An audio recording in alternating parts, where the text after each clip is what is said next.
Hey everyone, Kyle once again, and welcome back to another episode review and another start of a new series, which we'll see on that depends.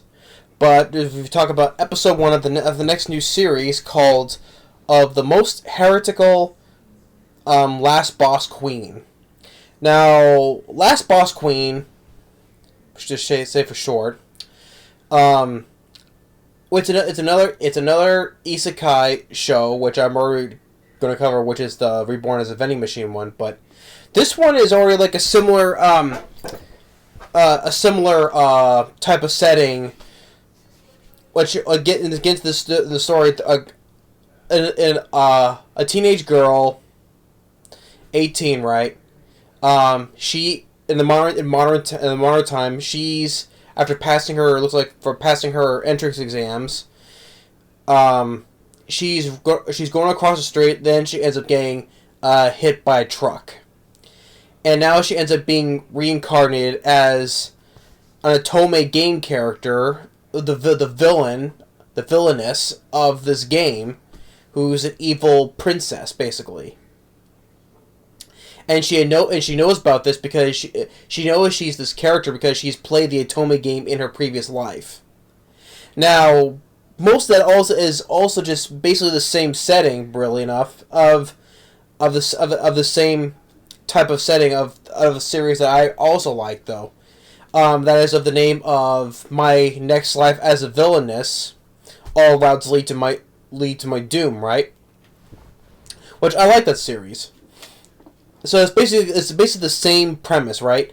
Girl, in a traffic accident. Same with our girl who becomes Katerina Cleas. Hit by a truck, reincarnated as a princess, who's the villainess of an Otome game, and knows about their basically the game settings, their lives, and needs to try to makes changes to the game in order to prevent their doom, their deaths. So it's basically the same setting, which to me is not a bad thing because I like My Next Life as a Villainess, and I'm watching this first episode. I'm liking this first episode already. I mean, but there's one difference though. Like, there's like a little bit of difference between between the character's name of this is Pride, Royal Ivy, while in My Next Life is Katerina Cleas, right? Between hit my knee on my computer here. The difference, okay, in Katerina Cleas, she's the villainess of the Otome game, where she did mostly like bully the main character of the game, Maria. She mostly just bullied the character, right? Here in this one, Pride,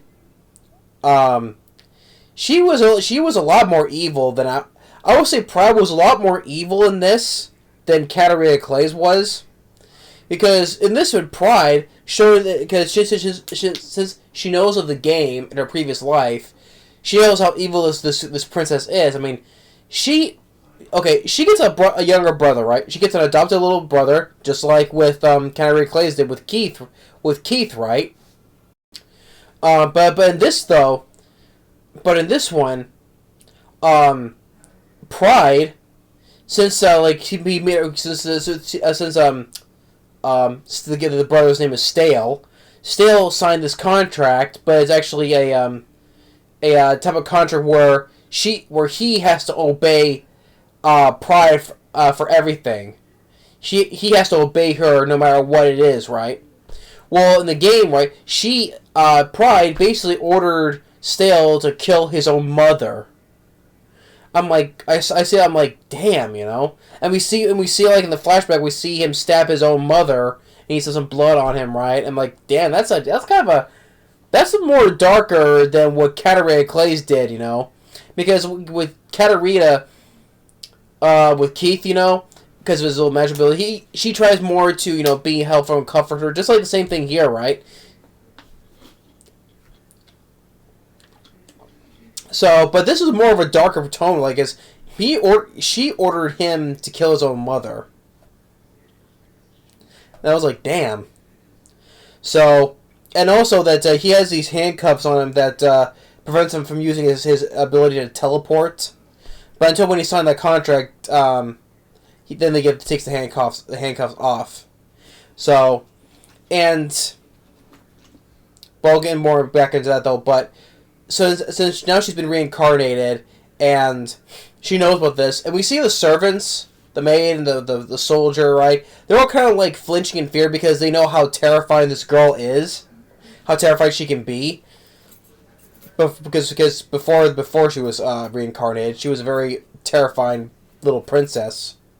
But then she realized that she's in bed, and her father comes in, and he's gonna leave, and realizing that his father's gonna have an accident. So she comes out the window. She goes to the window, and yelling from where her father's out down there, saying that hey, the wheel's gonna break, and she was almost gonna fall, but one of the servants, the soldier, saves her. And then she realized and all the servants start apologizing to her, right? But then she starts crying, and she says she's sorry to them, which they're really surprised at because she would never have said saying I'm sorry to them at all. But she's bawling in tears, saying I'm sorry. And so, now her father is okay because she prevented that accident and whenever I met her mother. And so that's when Stale comes in, being a part of the family, and both his teleportation skills, the handcuffs, and both the whole subjugation contract that he would obey every of her orders, right? But she prevented that basically, and even the night before, she visits him in his room in the middle of the night, offers him the key to just go and see her mother, but he doesn't want to do that because it would put his mom in danger if he goes back, as everyone else would be chosen the next line to be in that royal throne bit. So she chooses to keep his mother away where she'll be safe, right? And she'll be right here.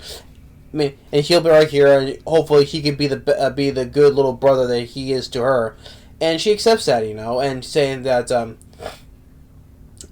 in which she does, and then she wants him to call him, just not by Princess Pride, just call her Pride. And then he collapses from a cold, and she's upset that she gets upset about it, and then she goes and hugs him, saying that I'll protect you, and which he would do the same thing. But the thing is though, she Pride tells him, saying that hey, if I become such a diabolical evil queen, I forget what the words, but it's the same thing though. If I become an evil queen, I want you to kill me. So if she does become this evil queen that she turns out to be, she wants Stale to kill her. So, which he said, and then after like 10 seconds after the credits, right, he's like, I'll do what I can to protect her.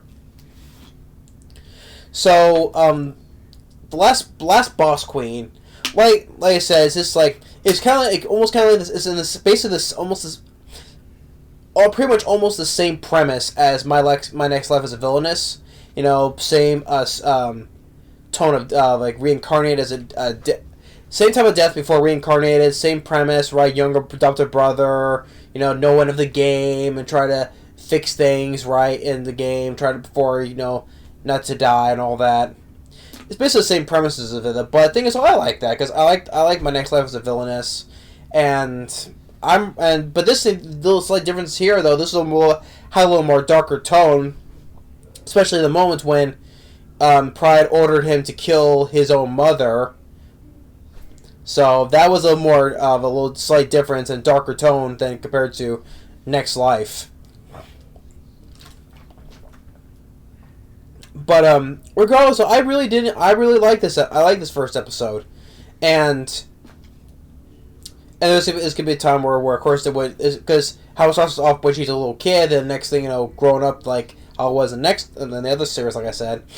So, but I really enjoyed this. I really enjoyed this first episode, and it's another fun one. Now we'll follow the same formula. Like I said, it's already following the same formula as My Next Life as a Villainess. So, but that's not a bad thing for me, though, at least. So, but I really liked it, and trying to make her prevent herself being this evil queen that this future evil queen that she is. Because thanks to her knowledge of her previous life playing the Otome game, she knows about a lot of these characters. So, and the events that would follow. So, but I really liked it. So the most heretical last boss queen I liked. I really enjoyed it. So we'll see if I've covered the. Listen, I've reviewed 4 first episodes of different series, so that's gonna be 4 if I tend to cover. That's gonna be a lot, you know, because there's another series like next week. Like there's the Dark Gathering. Then there's season 3 of Devil's Part-Timer. This is gonna be like a major overload for me to do. So if I choose not to review more and these 4 new series, 4 new series and some I don't get to review, but I will still do some. But if I don't get to review, that means I choose not to. But even that doesn't disregard that I've been liking these series, even though I won't be covering them. I will still continue to watching these series, and whether I cover it or not, though. But we'll have to wait and see. So, but as a result, regardless of the first episode of Last Boss Queen, I really enjoyed. So, but it was like. But just to say that, because like I said, the difference is Pride was way more evil than Katerina Cleas was, because Katerina she was basically just a bully to the main character of Maria. So, but here, like I said, Pride she ordered her own younger adopted brother to kill his own mother. So that's much more, to me, Pride was much more evil than Katerina Cleas was.